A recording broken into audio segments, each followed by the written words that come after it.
உடலினை உறுதி செய், அறிவை விரிவாக்கு, கொள்கை வகுத்தினில் கூடி செயல் செய்ய பழகு நாம் தமிழர். உலகிலேயே சரிபாதியினர் பெண்கள், எமது சமூகத்தில் சரிபாதியினர் பெண்கள். இந்த சரிபாதி தொகையினரான பெண்கள் போராட்டத்தில் பங்கு பெறாது எமது தேசத்தின் விடுதலை சாத்தியப்படாது என்றுரைத்தார் எமது இனத் தலைவர் மேதகுவே பிரபாகரன் அவர்கள். பெண் என்பவள் பேராற்றல். பெண்மையின் பேராற்றலை எப்படி பயன்படுத்தணும் என்று எம் இன தலைவருக்கு தெரிந்திருக்கிறது. அதனாலதான் போர்க்களத்துல சரிசமமான வாய்ப்பினை பெண்களுக்கும் கொடுத்தார். இன்றைக்கு இந்த திராவிட ஆட்சியாளர்கள், இந்த திராவிட அரசு பெண்மையை எப்படி பார்க்கின்றது? எப்படி பயன்படுத்துவான்? உங்களை எப்படி பார்ப்பான்? பெண்களை பொம்மை போல பார்ப்பான், பொம்மையா தான் வச்சிருப்பான். நீங்கள் பெண்கள் அதிகாரத்திலே இருந்தாலும் நீங்க வேணா போய் பாருங்க, உங்களுடைய ஊராட்சி பகுதிகளிலேயோ அதாவது திமுகனுடைய மேயர் ஆகட்டும், ஊராட்சி மன்ற தலைவராகட்டும், ஒரு வார்டு மெம்பர் ஆகட்டும், ஒரு பெண்ணாக இருந்தால் அவர்களின் வேலை கையெழுத்திடுவது மட்டும்தான். நீங்க பார்த்திருப்பீங்க, பொம்மை மாதிரி கொண்டு போய் நம்மளை நிக்க வைப்பாங்க. அவர்களும் போய் வாக்கு கேட்டு வெற்றி அடைந்து வந்து விடுவார்கள். ஆனால் பொறுப்பேற்றதிலிருந்து முழுசும் டேக் ஓவர் பண்ணிடுவார் கணவர். அவர் திமுகல ஒரு மாவட்ட பொறுப்புல இருப்பாரு, மாவட்ட செயலாளராக இருப்பாரு, ஒன்றிய பொறுப்புல எதுலையாவது ஒன்று இருப்பாரு. முழுக்க அவர் டேக் ஓவர் பண்ணிடுவாரு. நீங்க அந்த பெண்கள்கிட்ட நீங்க பொறுப்புல இருக்க, அதாவது ஊராட்சி மன்ற தலைவர்கிட்டே கேட்டு பாருங்களேன், அவர்களுடைய ஊராட்சி மன்றத்தை பத்தி அவர்களுக்கு ஒன்றுமே தெரியாது. நம்ம ஊராட்சியில என்ன பள்ளிக்கூடம் இருக்கு? இருப்பது தொடக்க பள்ளியா, நடுநிலை பள்ளியா, உயர்நிலை பள்ளியா? தெரியாது. நம்மளுடைய ஊராட்சியில எத்தனை நீர்நிலைகள் இருக்குது? தெரியாது. தெரியாம இல்ல, அவர்களை தெரிந்து கொள்ள விடமாட்டார்கள். அதுதான் திராவிடம், அதுதான் திராவிடம்.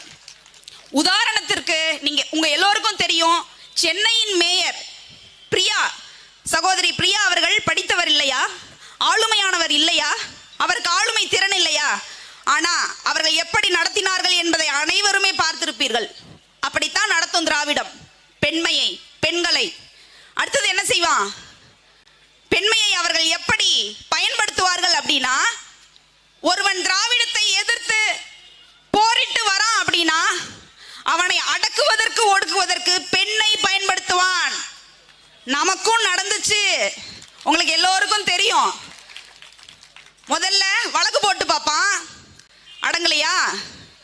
அடுத்தது எதேதோ பண்ணி பார்ப்பான். இறுதியாக அவன் கையில் எடுக்கும் ஆயுதம் பெண்மை, பெண். பார்த்திருக்கீங்கல்ல?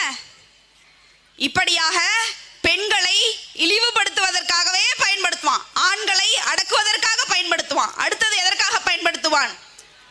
காம பொருளாக பயன்படுத்துவான், போக பொருளாக பயன்படுத்துவான்.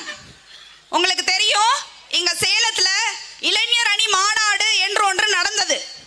அந்த இளைஞர் அணி மாநாட்டுல அங்க இருந்தவர்கள், அது பேரே இளைஞர் அணி, இளைஞர்களை ஒரு இடத்துல கூட்டி வச்சு 7 பெண்களை அரை குறையான ஆடைகளோடு ஆட வச்சான். பார்த்திருப்பீங்க. அப்பா இந்த பக்கம் உட்கார்ந்து பார்த்தாரு, மகன் இந்த பக்கம் உட்கார்ந்து பார்த்தான். இது நடந்ததா இல்லையா?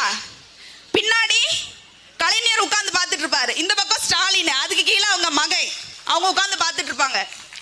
ஆனால் நாம் தமிழர் கட்சி என்பது இதோ மேடையில் பார்க்கிறீர்கள், எது ஒன்றும் தெரியாமல் ஒரு குடும்ப பெண்ணா இருந்த எங்களை இன்றைக்கு அரசியல் களத்தில் அரசியல் படுத்தி பேச வைக்கிறார்கள் என்றால் அது நாம் தமிழர் கட்சி மட்டும்தான். அது மட்டும்தான் செய்யும். ஏன்னா நாங்கள் ஏற்றுக்கொண்ட தலைவர் அப்படியானவர், அவருக்கு கிடைத்த தம்பி அப்படியானவர், எங்களுக்கு கிடைத்த அண்ணன் அப்படியானவர் என்பதனால அன்பு உறவுகளே, உங்களுடைய தன்மானத்தை இழந்து, அதுவும் முக்கியமா பெண்கள், உங்களுடைய தன்மானத்தை இழந்து கை நீட்டி அவரிடம் பிச்சை கேட்காதீர்கள். தயவு செஞ்சு கேட்காதீங்க. உங்களுடைய கணவரே ஒரு சேலை வாங்கிட்டு வந்து இந்த எலெக்ஷன்ல நம்ம தலைவருக்கு போட்டுருன்னு சொல்லுவாரு, வாங்கிடாதீங்க. நீ தானே எனக்கு கணவன், நீ வாங்கி கூட நான் கட்டிக்கிறேன், உன் தலைவனுக்கு நான் ஏன் ஓட்டு போடணும் என்று நீங்க கேட்கணும். வாங்கிடாதீங்க, தன்மானத்தை இழந்து விடாதீர்கள். இலக்கு ஒன்றுதான், அது நம் இனத்தின் விடுதலை. இனம் ஒன்றாவோம், இலக்கை வென்றாவோம். நாம் தமிழர்.